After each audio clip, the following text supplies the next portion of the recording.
like to request Dr. Srinivas Joshi, the optimist, and Dr. Jay Shea, the pessimist, to take their positions for their fight. And also, I would like to invite Dr. Manish Bapaye to moderate the session. Good morning, everyone. I would like to thank Dr. Unni and Dr. Manoj. Every time they do these conferences, they are really fantastic and wonderful. So my topic here is I'll be speaking only on the location of the cystoid changes in nature of treatment in DME.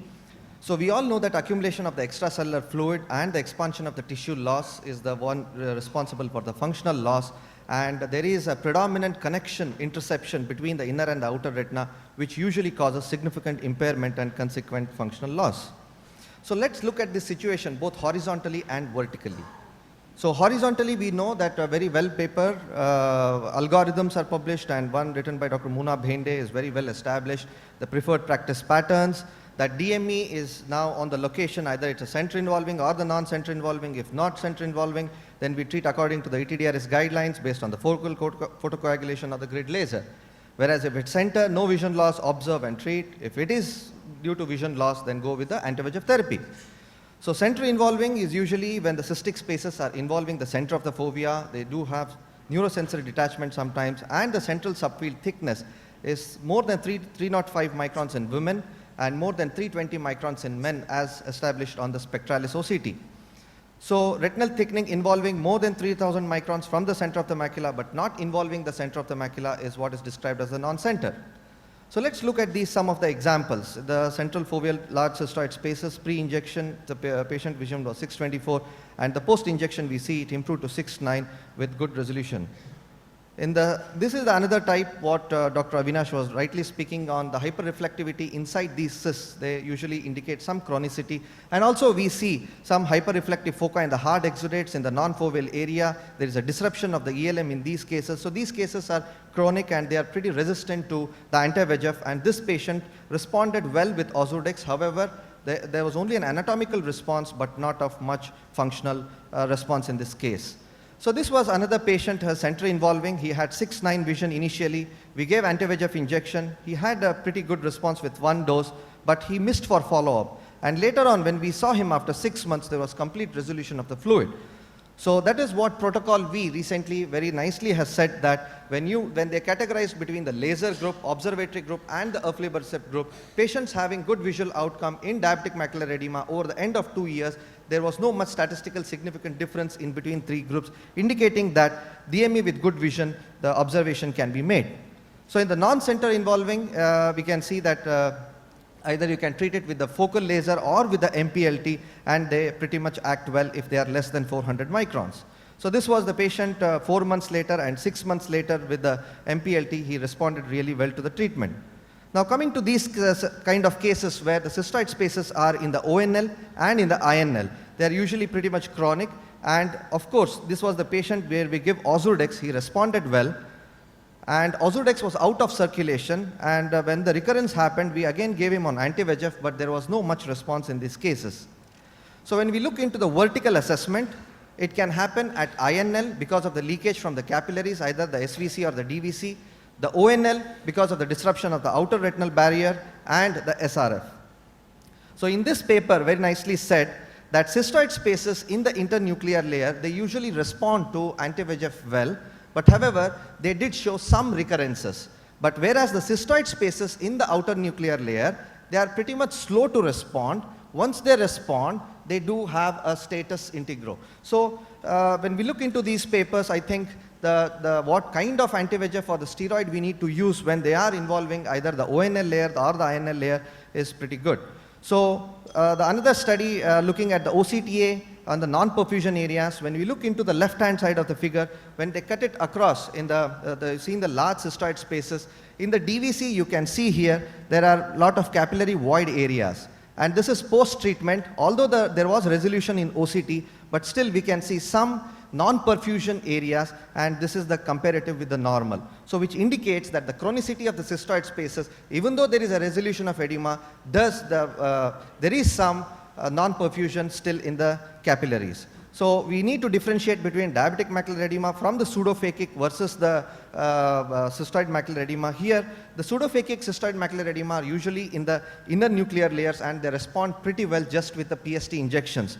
Whereas the diabetic macular edema, which can occur in the ONL and the INL, they usually require intravitreal injections. So mimicking as cystoid spaces, last two slides, is we should not forget in patients of DME presenting this tissue loss, they usually have a MAC tail. And of course, the degenerative cystoid spaces, even though we treat them, they don't respond very well. Thank you very much.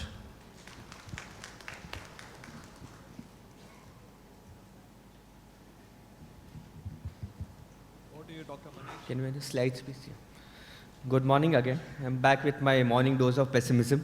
So I'll be talking that the location of the cystoid does not make a difference in the treatment of DME. So this is the first case of a 65-year-old gentleman who was a known case of diabetic since 9 years. He had very high sugars with an HbA1c levels of 9.5. His visual acuity in the right eye was 6/9 and the left eye was 6/6.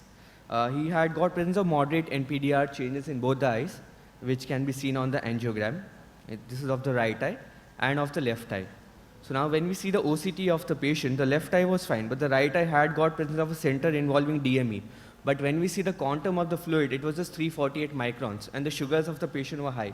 So I went ahead and did a conservative management for the patient with topical naproxen eye drops. The patient visual acuity improved to 6/6 partial after the period of 3 months with reduction in the size of the cystoids. And further down, after 3 more months, his visual acuity improved to 6/6 with almost complete resolution of the cystoids. And even 2 years down the line with proper sugar control, his visual acuity was maintained at 6/6. So I'll just show a second case of a 62-year-old patient who had also got an HbA1c levels of 8.14.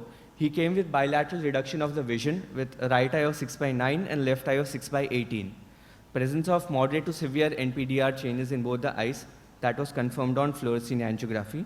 And when we see the OCT of the patient, there was presence of center involving DME in both the eyes. But when we see the right eye, it was very mild cystoid spaces were present with a thickness of 360. Whereas in the left eye, if we see there was presence of significant cystoids and central macular thickness of 673, and along with that, there was presence of serous macular detachment. So for this patient, I went ahead and did a intravitreal bevacizumab with a perifoveal laser in the left eye. Whereas for the right eye, I just treated conservatively with topical naproxen eye drops with tight glycemic control. After a month's time, the patient came with complete resolution of fluid in the right eye. And in the left eye, it started responding moderately with injection. And after the second dose of injection, the cystoids completely resolved. So by this case, I just wanted to show that the location of the cystoid, whether it is present in the center, does not make a difference. It is primarily the patient comes with what visual acuity and what is the quantum of edema that helps us to decide the line of management of the patient. And similar thing has also been quoted by the Indian consensus guidelines for management of DME, which states that the specific use of these modalities depends on the presenting vision and the extent of macular involvement.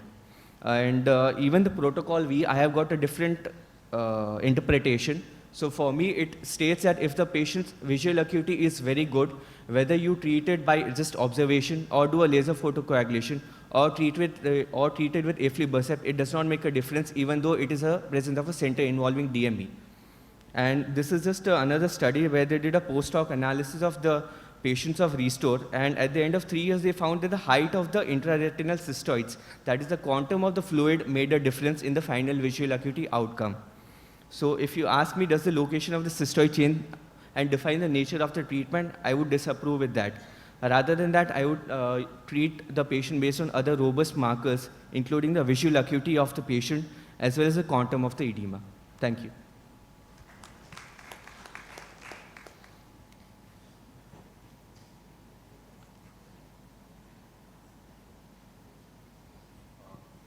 I think both speakers have presented their case quite well. So going by just the location of cystoids as biomarker or as a predictive factor for saying whether it will respond or not is superfluous. We have to look at other biomarkers as well.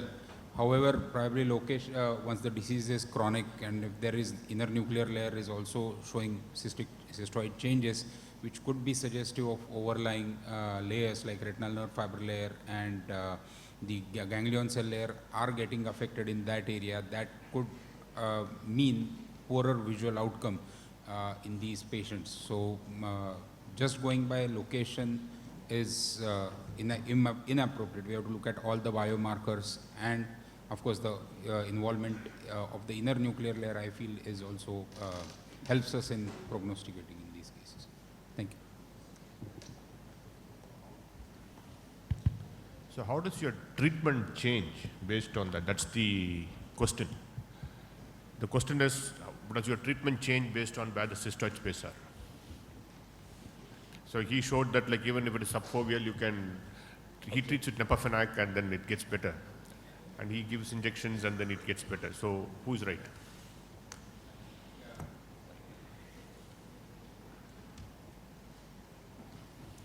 So just the location of cystoid spaces to decide treatment, we can't do that. We have to look at the systemic picture as well as No, but like other currently fovea is involved, then you have to give anti-VEGF.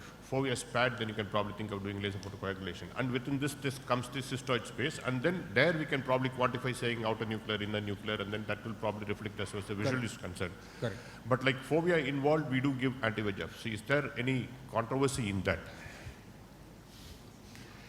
No. I think I would add another element to the location of the cyst. Would you agree that it's not only foveal and extrafoveal, but also whether it is in the inner layers or it is in the outer layers? So if it is, yeah, so if it is close to the outer layers, Then probably anti-VEGF is a better option. you will probably want to be more aggressive because the area now it is compressing on the photoreceptors in ellipsoid layer. So probably that is where the treatment would change rather than it being on foveal or extrafoveal is what I think. I think we need OCTA evidence to show which layer is leaking and which layer is causing the edema, because inner layers may be due to the inner layer edema may be due to the superficial vascular plexus as compared to the outer layer edema due to the deep vascular plexus. And until a time when we have enough studies to show which layer is leaking more and which drug is effective against which layer leakage, I think it will be difficult to say which treatment is effective for which edema, I think. But then OCTA doesn't show leakage, no sir? No, at least it will show some flow changes. It will show the Can I just flow make a- density can be Can I just make determined. a point on this?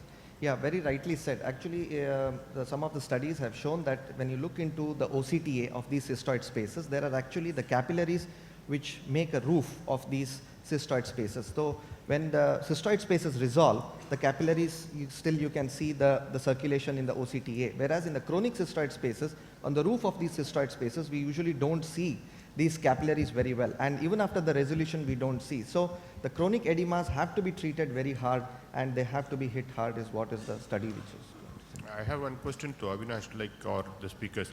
The reflectivity, does it correlate with vision? Do we have an information on it? The intraretinal, intracystoid reflectivity versus vision. Do we have literature on it? Yeah, we have literature on both in terms of visual prognosis and also in terms of recurrence and in terms of what could be injected into the eye. In terms of what could be injected into the eye, if the hyperreflective foci are in plenty, like what I was describing, it's The hyperreflective foci within the cystoid space Right. or within the layers? within the cystoid spaces is what I'm alluding to. So if you take into these three parameters, first, what pharmacological modulations which could be dealt with in the literature which is being published, like anti-VEGFs don't do very well in these patients. It is the steroids which do very well in these patients in terms of treatment which could be offered. And the second was in terms of visual acuity again is not very good because of the severe disruption of the blood-retinal barrier, and the chance of recurrence is pretty high in these patients. And the initial response to anti-VEGF is also not as great as what would happen to see if steroid has been administered. Sure. There are no other comments or questions. We'll go on to the next. Thank you, both the speakers. Thank you.